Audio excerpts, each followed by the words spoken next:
From CBS News Bay Area, this is the Morning Edition. If you have your raincoat, everybody, you might need it. Thank you so much for joining us on this rainy Monday morning, November 17th. Let's open up the windows and let the day in and get this day started.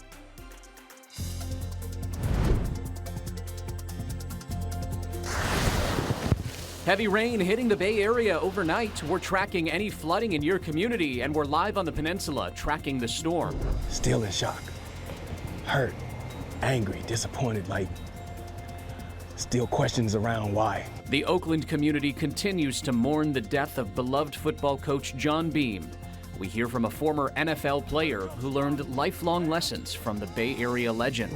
Plus, air travel is back on track. The FAA easing flight restrictions it had previously imposed because of the government shutdown. We're live from SFO tracking the flight schedules. I could get a job, or I could go full-blown homeless mode and try to live my dreams. Meet this Bay Area busker, keeping his dream alive after overcoming several obstacles. A lot of excitement. I'm always excited every Sunday, but, to come back, I missed 6 weeks, and then my comeback game is here in Arizona where I grew up, so I just thought it was pretty special. And a smooth return for 49ers quarterback Brock Purdy, the homecoming that brought a win for the Niner gang. All right, we're also seeing the impacts of the weather as we start a brand new week. Case in point, look at Healdsburg. Strong winds there and knocked down a massive oak tree late last night. Took out power and phone lines along Dry Creek Road. Well, say thanks to PG&E crews. If you see them this morning, they worked throughout the night to repair those down wires. We've reached out to them for an update on the progress to let you know when the lights and the phone lines will be back on. The assistant fire chief says heavy rain and wind triggered several incidents all across that area.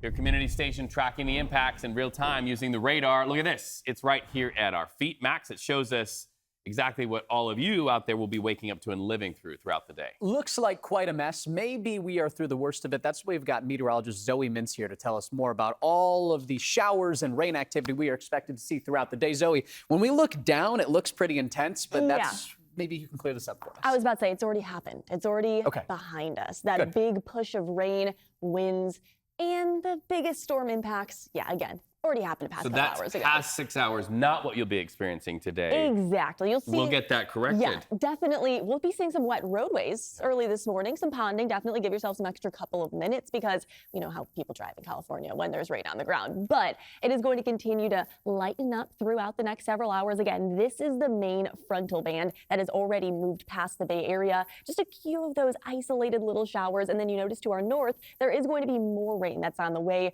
through the later morning hours, but not nearly as heavy as the rain that we saw last night. Again, taking a closer look, it's mostly just light shower activity as the bulk of that rain has already pushed past. I do want to take a quick look at what we did see over the past 12 hours because some impressive rainfall totals. San Francisco, 3/4 of an inch just in the past 12 hours. The Santa Cruz Mountains, 2 inches in the past 12 hours. That did lead to a bit of flooding concerns, but I'll break down the details on how long the flooding concerns will stick around for coming up in my full forecast. Back to you. All right, thank you so much for that. We're also watching your Bay Area drive times in the rain. You're looking live at the Golden Gate, the Bay, the Richmond, and San Mateo bridge spans this morning.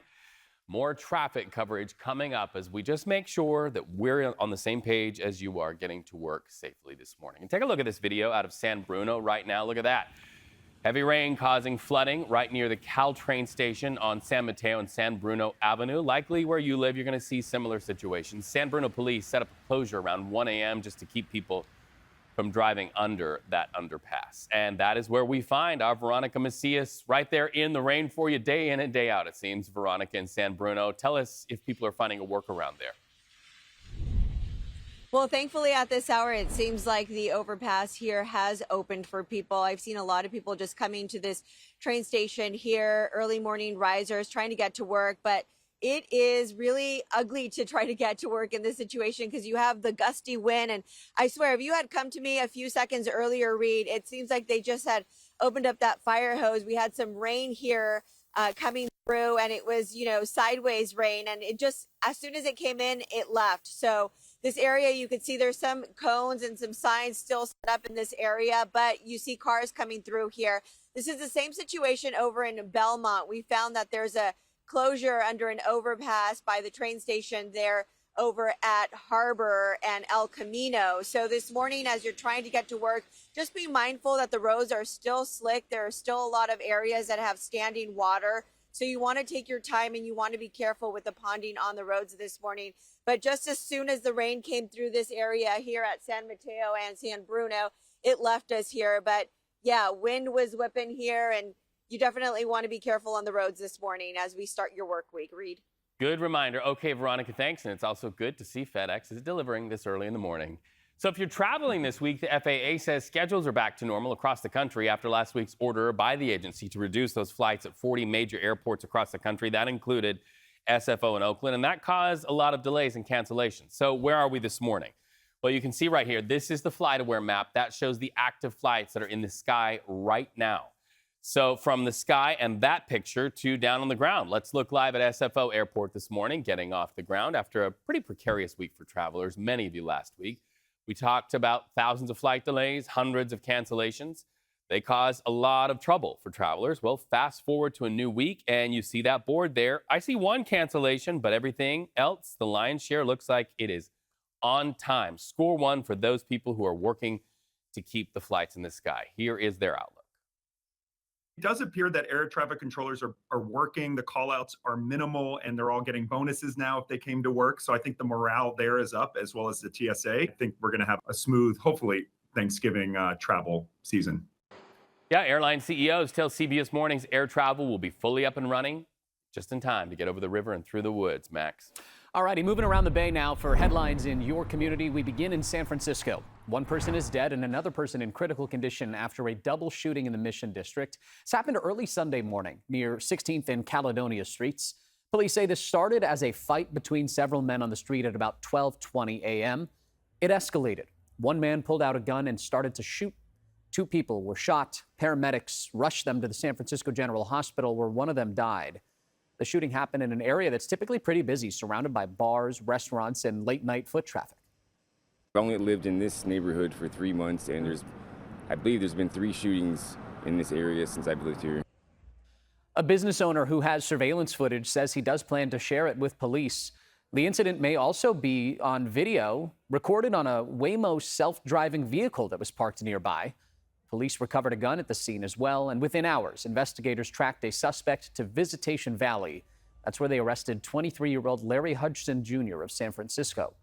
They're working to establish what led up to the fight and the shooting. In Monterey County, search crews found the body of the 7-year-old girl who was swept into the ocean off the Big Sur coast on Friday. The girl vanished after a 15 to 20-foot wave pulled her into the surf near Garapta State Beach. Her parents jumped in the water to try and save her. Her dad drowned. Her mom was able to make it back to shore. And then after 2 days, a volunteer diver found her body about a half a mile north of where she was swept into the water. A 2-year-old sibling at the scene did stay safe. The mom is now recovering at the hospital. A planned strike by UC nurses is now off the table. The California Nurses Association reached a tentative deal with the university, so 25,000 nurses will stay on the job. However, another union says it is moving forward with a strike. The AFSCM, which represents 40,000 UC service and patient care workers, plans to walk out at 7 o'clock this morning for a 2-day strike. They're pushing for higher pay, but the UC says it already rolled out its final offer, raising the minimum wage for union workers to $25 an hour. In Oakland, the man accused of shooting Coach John Beam to death at Laney College is set to appear in court tomorrow. Police arrested 27-year-old Cedric Irving Jr. on Friday morning. Investigators say the suspect played football at Skyline High School, but he never played for Coach Beam, either during Beam's years at Skyline or at his time at Laney College. With that being said, investigators do believe the suspect did target the coach. He was known to loiter around the campus. On the day of the shooting, they said Irving, quote, went to the campus for a specific reason. Meanwhile, hearts are pretty heavy. Oakland sports community remembering the local football legend. Our Dahl Lynn has more on the impact left on athletes. We really had a great time. You know, we were really competitive. We had a lot of fun together. We got a lot of memories. For William Blackwell Jr., it all started here at Skyline High School under the guidance of Coach John Beam. And now news of Beam's killing has shaken him to his core. And I started to cry.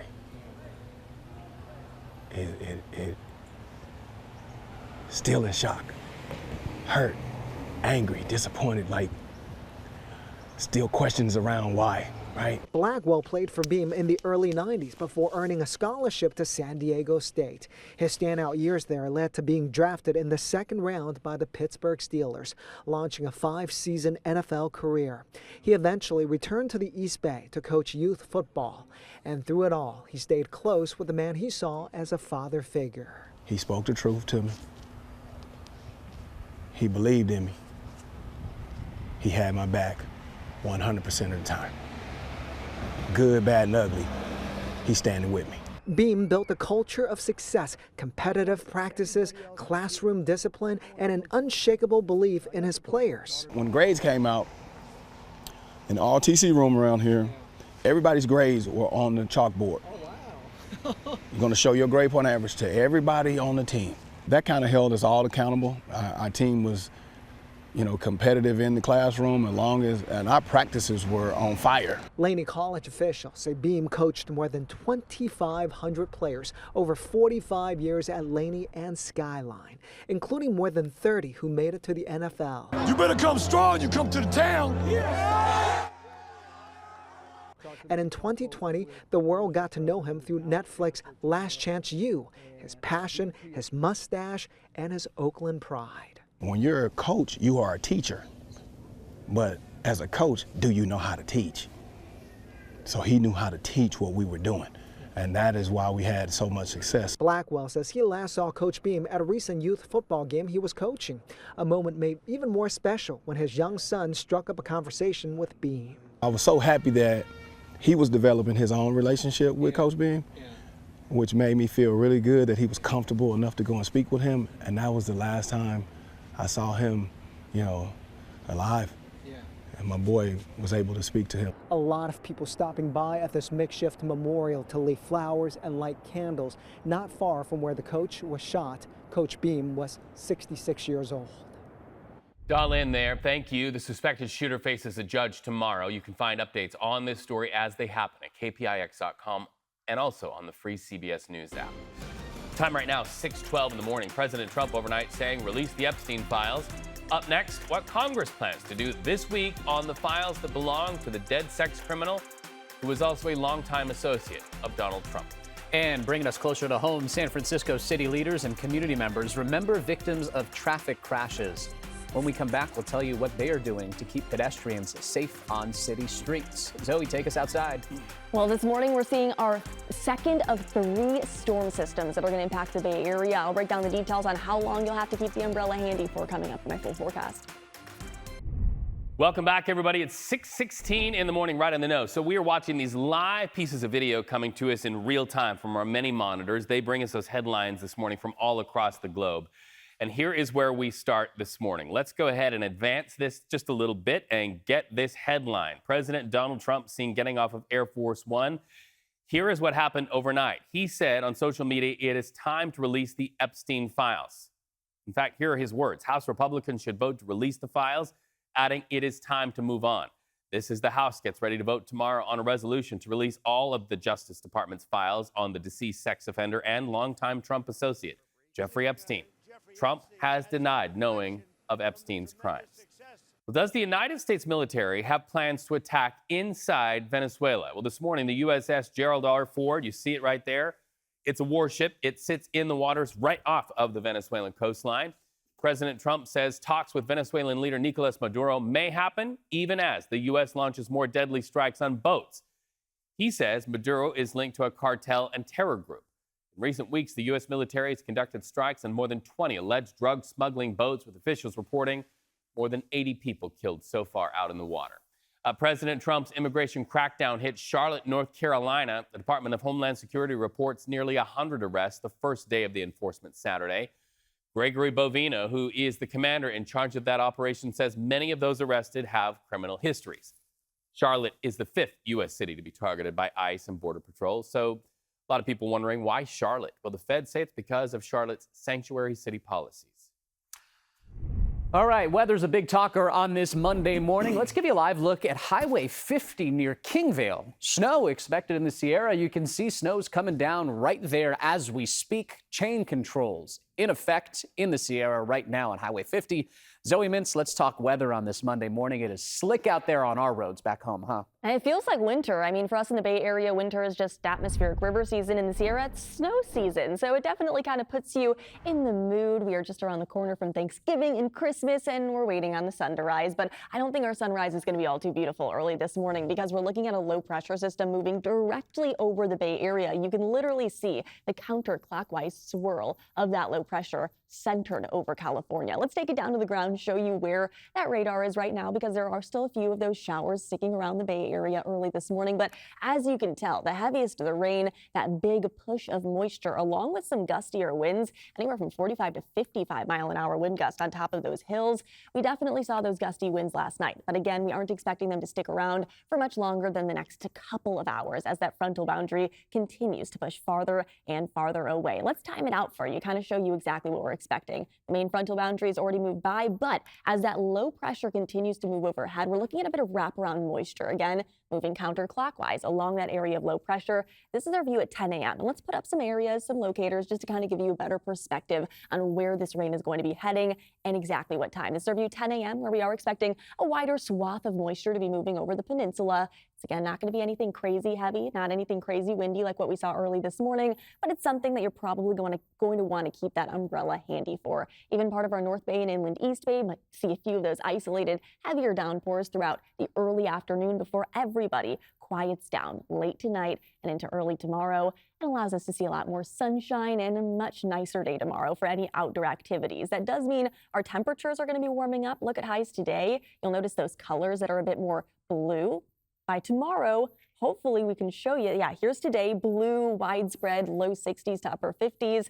Let's look at tomorrow now. Those high temperatures are going to be warming up a couple of degrees, and you can see, hopefully, those more widespread oranges and yellows. It's not going to be a huge warm up, but it's going to be a little bit more sunshine. That's going to be allowing our temperatures to warm up a couple more degrees throughout tomorrow before our next storm system heads our way by the time that we step out mid to late this upcoming week. So there's already another storm system that we're tracking. So yes, there is a break that we're expecting Tuesday and into early Wednesday before another frontal boundary, some gustier winds, some widespread moisture moves in late Wednesday and into Thursday and cools down those temperatures once again. We're going to be staying below average through the end of the week before finally, we're looking at our long-range model showing us at a much drier weather pattern that's going to return, allowing some warmer conditions, but keep the umbrella handy at least through Thursday of this upcoming week. Back to you, Max. All right, thank you for that, Zoe. Let's get you out on the roads this morning. We've got a lot of red out there to start this day.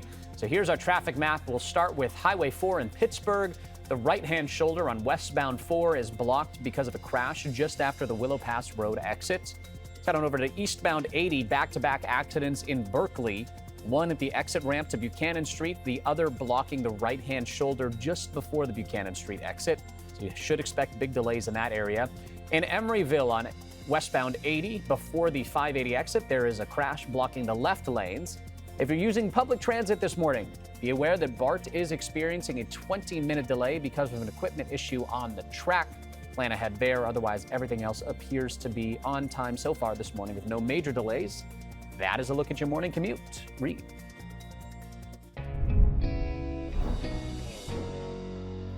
Well, this morning, your community station sees and celebrates people building bridges in our community. And of course, we love to talk about Scouts. They were out and about all weekend collecting food for people experiencing hunger all over the Bay Area. This, of course, is especially important as food benefits from the U.S. government shutdown really are still quite backlogged. In fact, look at this. Scouts all over the Bay Area seeing the need, stepping forward with their communities and their leaders, giving up their weekend to collect food. I got these photos of drives in Fremont and American Canyon, Sonoma.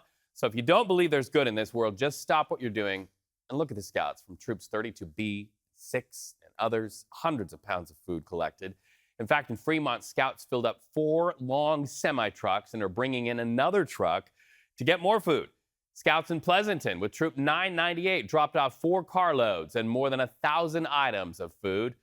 The needs are great out there, so keep giving. Find your local scouting group and just ask how. And you can join us in our Food for Bay Area Families Drive. Scan the QR code on your screen to find out how you can donate food or volunteer hours.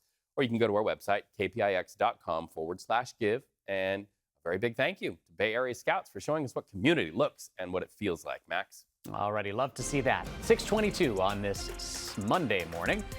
Brock is back. Purdy's return was a good one for the Niners. We'll break down the highlights from the game coming up next. Welcome back. We heard you cheering right there from your Barca Lounger when Brock Purdy returned to action Sunday. And as Matt Lively shows us in his morning's Red and Gold report, the Niners responded to his return with their highest scoring game of the season. Check it out. This is the Audi Red and Gold Report. A business trip to the desert turned into more of a vacation for the 49ers. They could have spent the second half of this game at Casa Amigos in Old Town Scottsdale as they dominated the Cardinals in Arizona. Hey, got hell of a job, man. All right, big time. Guy, we've been waiting all year to have a game like that. These are the most important weeks of the season. So to go get a big win like that, put up 40 points, it's a huge momentum swing for us. For just the third time this season, Brock Purdy started under center, and in front of his hometown friends and family, he threw for 200 yards and 3 touchdowns. I would just say a lot of excitement. I'm always excited every Sunday, but, to come back, I missed 6 weeks, and then my comeback game is here in Arizona where I grew up, so I just thought it was pretty special. Offense didn't skip a beat. We had 3 touchdowns today. That's just who he is, man. He's a superstar. He was vintage Brock. Yeah, and that's a huge compliment. I think people kind of just watch and like, oh, he had a good game, whatever, but to be out that long and to come in and do what he did today is extremely impressive. He was definitely feeling it. I think he's got the confidence. He's got his swagger. More people were celebrating with Brock after his touchdown pass with me. I was a little jealous. For the Red and Gold Report, I'm Matt Lively. All righty, coming up, heavy rain hitting the Bay Area overnight. We are keeping track of any flooding concerns hitting your community. It's a live picture from the peninsula. We've got a lot more to talk about when we come back.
From CBS News Bay Area, this is the Morning Edition.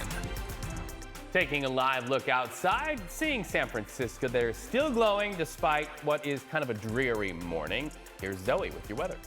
Yeah, dreary, soggy, gloomy morning out there, but the worst of it, the windiest of it, is already out of our hair as that large low pressure system that's actually been impacting us since Thursday of last week. This same system has just been slamming the West Coast. Taking a closer look at some of our totals across California, they have been impressive, especially down near Los Angeles, Santa Barbara. Let's go farther south if we can and show you those 10+ inch totals down near Montecito. Los Angeles, 3+ inches since Thursday, some of the rainiest October days on record. Further north, though, I just want to show you in San Jose, 1.73 inches. Doesn't sound like a whole lot, but that is actually more rainfall just since Thursday than they normally see in the entire month of November. So it's been a very active past several days. I'll let you know how long this active weather pattern will stick around for coming after my full forecast. Back to you, Max. All right, thank you for that, Zoe. With rain sweeping across the Bay Area, we have seen slick roads, a lot of low visibility, and a really wet morning commute. It's coming down steady in spots, and if you are heading out this morning, make sure you stay alert and give yourself some extra time to get to wherever you got to go. Veronica Macias, she is live in San Bruno this morning, tracking the conditions. Veronica, you have an umbrella. It looks like it's a little bit windy. I see the reflections in the ponding on the road. What is going on in San Bruno? Hey, this morning you're definitely going to need the umbrella. Don't lose it. You have moments where it's dry, but you have the rain band still coming through, scattered showers this morning. And here on the peninsula, what we're finding is that you may find some road closures. In this area of San Bruno, we found that this overpass here at the Caltrain station, it's now clear, but overnight there was definitely standing water here at San Mateo and San Bruno, causing people to have to go around this morning as traffic gets going during the morning commute. People can come through here with no problem, but there have been several closures in this area. You know, as I was getting here, I was using the Waze app. They're very good about notifying, drivers, communicating with each other about where those closures are. And there is definitely several in this area of San Bruno. There's also Holly Avenue that seems to be blocked at this hour. And then over in Belmont, you do have another overpass that was closed because of standing water. It seems like the water is no longer there, but the signs and the closure is still present this morning. So having drivers going around. So this morning, there is, that wind that has the rain going sideways and has you wrestling with the umbrella this morning. So you want to make sure you're prepared. Look out for those road closures and give yourself some patience this morning as we start the work week. Sending it back to you. All righty. Thank you for that, Veronica. A lot of tricky spots there on the peninsula, especially along El Camino Real. We appreciate the report this morning. We're also checking to see if the rain is having any impacts on travel as we take a live look now at our Bay Area airports. Now, this all comes as airlines are resuming their normal schedules across the United States today.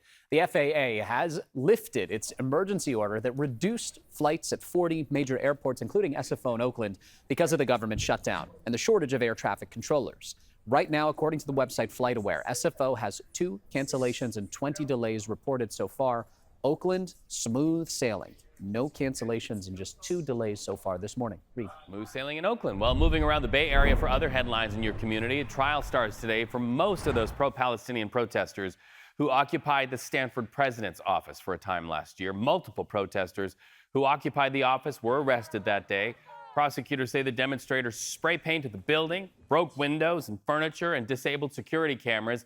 They say damage is estimated in the hundreds of thousands of dollars. All 8 of those defendants go on trial today. They all say they are not guilty. An update on a Bay Area man and former Alaska Airlines pilot who tried to shut down a plane mid-flight after taking magic mushrooms. Sentencing today in Portland for Pleasant Hill's Joseph Emerson. He pled guilty after that 2023 incident in the skies. Emerson told investigators he believed that he was trapped in a dream, didn't think the flight was even real. Prosecutors want Emerson sentenced to 12 months in prison. His lawyers would like their client to get probation.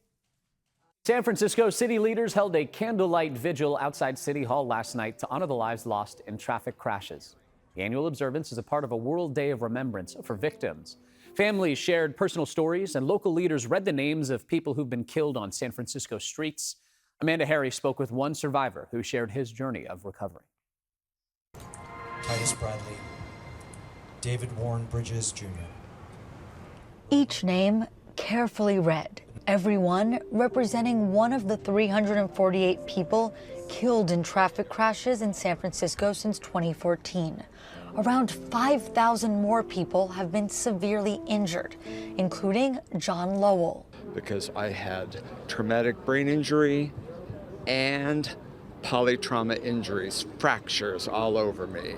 He was hit by a car while walking in a crosswalk back in 2001. That event turned me into an inpatient for over a year. I was inpatient at 6 medical facilities in this city. It changed his life forever. Memories are gone, and it took a diagnosis and a prescription by a neurologist to help reduce the number of grand mal seizures. His father became his guardian because of his reduced capacity.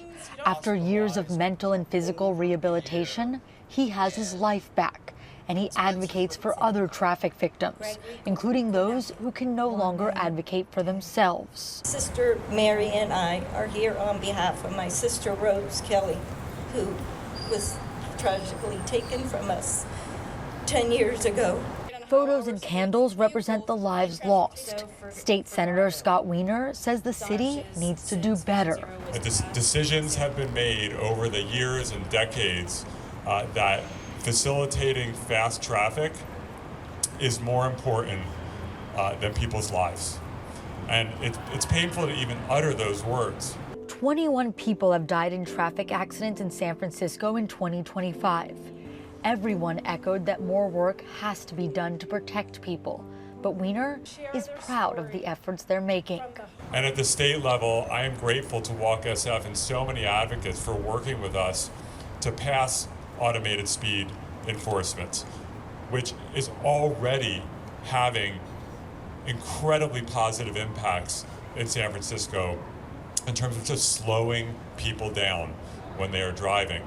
Lowell got to help with another new law to protect pedestrians, the daylighting law, prohibiting people from parking 20 feet from the approach of some crosswalks. And I had a feeling of joy giving a paintbrush to paint a curb red, because it would reflect safety for whomever, could be me or someone else visiting or residing in that neighborhood. 6:37 in the morning, your community station celebrating local art shows, bringing people together. Up next, I'll take you to Sausalito for a look at a creative exhibit where people had some great ideas. And the city of Vallejo honoring a hometown legend. Take a look at the celebration for sports icon CC Sabathia. All right, let's get our steps in, climb to the top of the mark. This is a westward-looking view from the Mark Hopkins. We're going to continue watching all of the weather as it moves over your neighborhoods when we come back. First Alert Weather, brought to you by AAA Insurance. Get a quote today.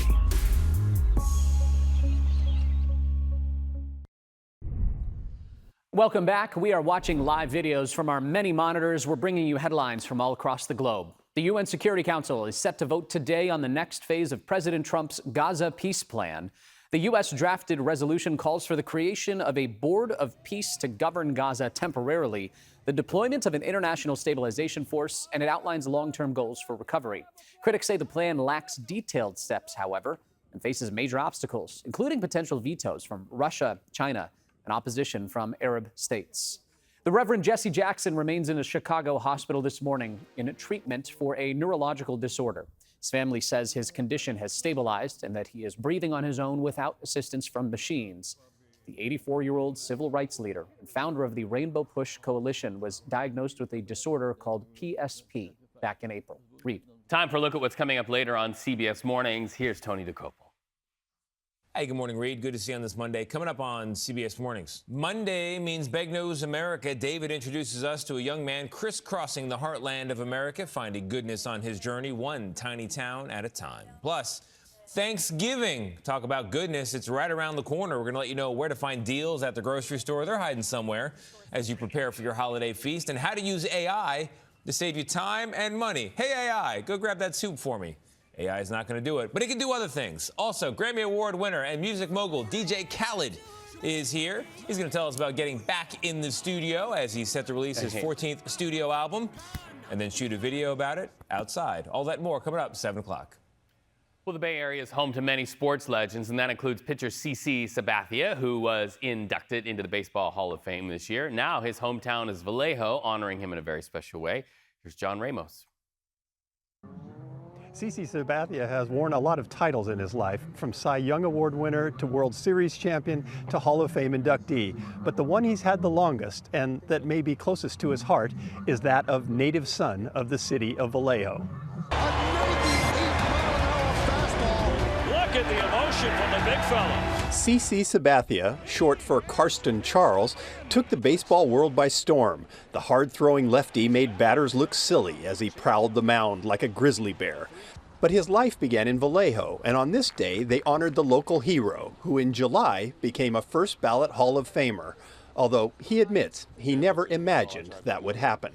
You know, to look up at the end of the day and have my career be recognized as a Hall of Fame career is very special. But no, I had no idea. I mean, I didn't, you know, I don't. If you ask anybody around here, yeah, they could say that now, but I don't think they thought that when I was 12 years old.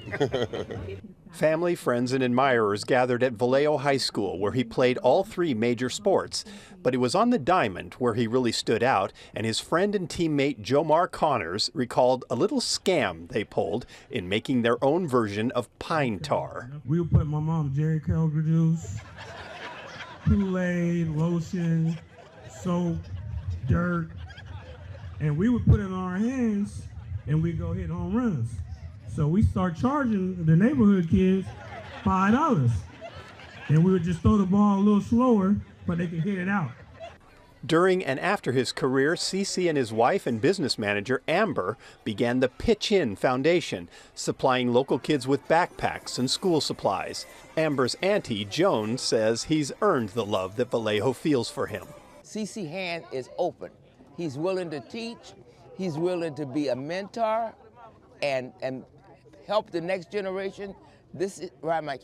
And he helped put Vallejo on the map besides Mirror Island. CC spent most of his Hall of Fame induction speech thanking the women in his life, from his grandmother and mother to his wife, all the way down to his own daughters. For so many athletes, how many women are truly impactful in their careers? A lot of times we don't get credit for that. So it was great to really get that credit and for him to show all the women how much they meant to him during his life. It was in the late 90s when Jeremy Smith moved to Vallejo, and he remembers well how CC had sparked the town's passion for baseball. Every part of Vallejo had baseball, and CC was like the big star here. You know what I'm saying? Like, when you got a hometown guy and who actually comes back and donates and all, baseball was booming here. But for all of his accomplishments on the mound, CC has said how much he loved to hit and wished he had played in a league without the designated hitter. That's what gave Smith hope that one day he would choose to become a Giant. You will never know if he could have been as great as Shohei right now as far as a hitter, but he would have been up there trying to hit a home run every single time. CC's playing days may be over, but he's still hitting home runs, this time for a community that will always be proud to call him one of their own. All right, let's give you a live look outside on this Monday morning. Here's a shot from the top of the mark. This is looking off towards the East Bay, the Transamerica Pyramid looking bright on this foggy, soggy Monday morning. Zoe Mintz joins us live now with a look at what you can expect. Zoe, the worst of it is through, right? Yeah, worst of it's done, but like you said, it's still foggy, soggy, soupy, gloomy, whatever you'd use to describe this morning. If you stayed in bed an extra couple minutes, I wouldn't blame you. But you probably should get up if you have to commute, because you want to give yourself extra time on the roadways. There is a good amount of ponding as a strong frontal boundary blew through and brought widespread rainfall across the Bay Area, anywhere from 3/4 of an inch in just the past 12 hours in downtown San Francisco to over 2 inches on top of the Santa Cruz Mountains. In fact, Santa Cruz Mountains, there actually is a flood advisory in effect until 6:45 because of how much rain has fallen in such a short amount of time. Anyone who lives downstream of maybe a burn scar or somebody who's used to flash flooding in these situations, again, just be aware of that throughout the next couple of hours. We're mostly, though, again, going to continue to see the rain dwindling down and the winds dwindling down as well. It was a windy one last night. Those gusts anywhere from 45 to 55 miles an hour, especially on the highest elevations from the Santa Cruz Mountains up to our North Bay Mountains and inland East Bay Hills. We are expecting, again, the rain and the winds to continue to quiet down, but there's an area of low pressure that this moisture is wrapping around. So there is going to be moisture coming in from north to south throughout the later morning hours, likely going to be impacting places like the peninsula throughout our late morning. Let me put up some locators just to kind of give you a better perspective on where the rain is likely going to be falling again through the late morning hours. We are going to be seeing some pockets of heavier downpours over the Santa Cruz Mountains where there is that flood advisory. Again, more rain is on the way. Keep that in mind. Those of us who are going to be just seeing some scattered activity, it's really only going to be adding up to maybe a 1/10 to a 1/4 of an inch of additional rainfall throughout this afternoon. And then everybody is going to be drying out, quieting down by the time that we step out overnight tonight and into Tuesday. So if you have any outdoor activities that you've been wanting to get done, Tuesday, definitely the better day to do so, as we aren't going to be expecting all too much of anything as we step out again tomorrow afternoon. We're going to continue to see a lot more widespread activity that's going to be moving over the Bay Area by the middle parts of the upcoming week. So this is not the only wave of rain that we're tracking this week. Tuesday, yes, it will be drier, but by late Wednesday and into Thursday, that's when we're expecting another round of rain to be moving over the Bay Area, bringing more widespread activity, keeping those temperatures below average up until the upcoming weekend when we are expecting drier and warmer weather to finally return to the forecast. Back to you. And Zoe, let's get you outside on our morning commute. For those heading into San Francisco on eastbound 80, there is a crash and a fuel spill that's causing some major delays this morning. It's just east of the 4th Street exit after Bryant Street. The right lanes are blocked, so be aware of that if you're heading into the city.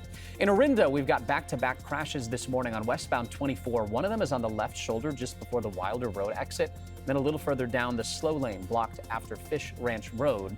If you are taking public transit this morning, BART is reporting a 20-minute delay for trains approaching MacArthur in the Antioch, Berryessa, SFO, Richmond, and Millbrae directions. This is all because of an equipment problem on the track. We'll be monitoring that this morning. And over to the Bay Bridge. It is slick out there. Traffic expected to be bumper to bumper at this hour, and it sure is. It is backed up at the maze. That is a look at your morning commute. Reed. All right, well, the Bay Area saw many amazing community events bringing a lot of people together over the weekend. In Sausalito, it was the ICB Art Show. Come on in. Would you like to participate in my community painting? Community painting, there it is. We see and celebrate beautiful artists like Kate at the ICB Community Art Experience in Sausalito's historic Marin Ship District. More than 100 artists greeted hundreds from all over the Bay Area to have a rare glimpse at see how and why they create. This is a place where artists have studios together, they share ideas, and then they open their workspaces up to the public, who comes and learns about art, maybe even buy some too. Artist Kate spoke to me along with one of her fans about why we need art these days and creative spaces. We need art every second of the day.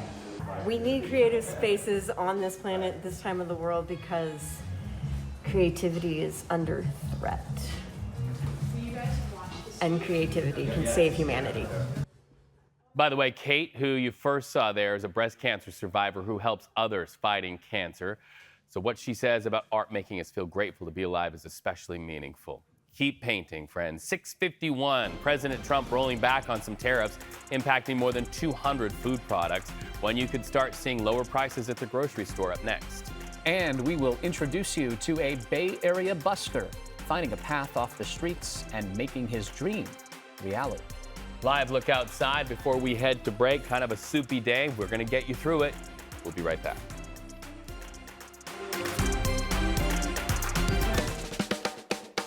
Your community, your news, powered by KPIX. CBS News Bay Area. Watch anywhere, anytime. Stay informed and connected. Trusted local news when you want it. CBS News Bay Area. Watch free on any device. Time now for your MoneyWatch report, 6:55 in the morning. Let's take a live look at the big board. Trading just got started. We're in negative territory, but things can bounce back. Oh, see, they just did. We're in positive territory now. We're going to continue watching the stock market as it ticks on. But let's talk about your groceries. President Trump lifting tariffs on beef, tomatoes, bananas, and coffee. Chances are you maybe had some of that in your omelet or otherwise today. The White House says these tariffs are no longer necessary because of progress in trade negotiations. Taking a live look at SFO this morning, we're keeping an eye on what's shaping up to be a record-breaking Thanksgiving travel rush all across the nation. AAA expects about 73 million Americans will drive, and more than 6 million will be wheels up in the sky. That air travel number could climb now that the FAA has lifted those flight caps tied to staffing shortages. Bring down 2 generations of criminals with a single sleight of hand. Well, Now You See Me 3 pulled off a weekend box office trick of its own, debuting at #1 with more than $21 million in ticket sales. Hot on its heels, newcomer The Running Man took second place with $17 million.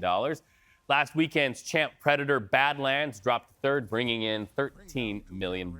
Well, if you take part in the city, you're often going to stroll by and see artists right there who are playing music, asking for tips in the station. It's really a rough way to make a living, but for one 20-year-old, it's actually his path off the streets and into housing. Let's get to Kevin Coe, who shares his journey busking out of homelessness. The feeling on most BART platforms during rush hour can be intense. The crowds, the noise. But for some lucky commuters, a joyous sound lightens the mood. A piano busker has made his name for the music he plays. But for 20-year-old Mark Dyson, it hasn't been an easy road. Mark says he left an abusive family situation in Ohio, driving across the country for a girl, a decision that didn't go as planned. Let's just say day 2, I told her I loved her. Day 3, we blocked each other. The Bay Area held hope for the aspiring animator who continued to make YouTube videos. Hi, I'm Mark. All right, there you go. Now you know. He had a choice to make. I could get a job, or I could go full-blown homeless mode and try to live my dreams. Mark joined nearly 40,000 others in the Bay Area living without a permanent home. The next several months, I was living in my car in the Planet Fitness parking lot.